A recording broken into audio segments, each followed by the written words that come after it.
করেছিল। ফেরাউন যেভাবে মিশরের জনগণকে বিভিন্ন দলে বিভক্ত করেছিল, বাংলাদেশের মানুষ যারা সকলে মিলে মিশে ছিল সেই জাতিকে বিভক্ত করে কাউকে রাজাকার, কাউকে আলবদর, কাউকে জামাত, কাউকে শিবির, কাউকে জঙ্গি, এই সব নাটক করে আবার স্বাধীনতার পক্ষে বিপক্ষে, মুক্তিযুদ্ধের চেতনার পক্ষে বিপক্ষে এরকম বিভিন্নভাবে দলে দলে বিভক্ত করে মুসলিম উম্মাহকে বিভিন্নভাবে সে নির্যাতন করে শাসন করার চেষ্টা করেছিল।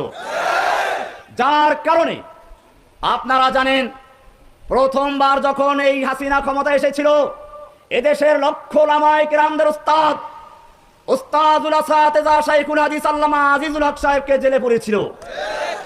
দ্বিতীয়বার ক্ষমতায় এসে শাইখুল হাদিস আল্লামা আজিজুল হক সাহেবের ছাত্র মুফতি জসিমউদ্দিন রহমানীকে, আজিজুল হক সাহেবের ছেলে মামুনুল হককে, এরকম হাজার হাজার ওলামায়ে কেরামকে জেলে পুরে জেলখানা ভরে ফেলেছিল।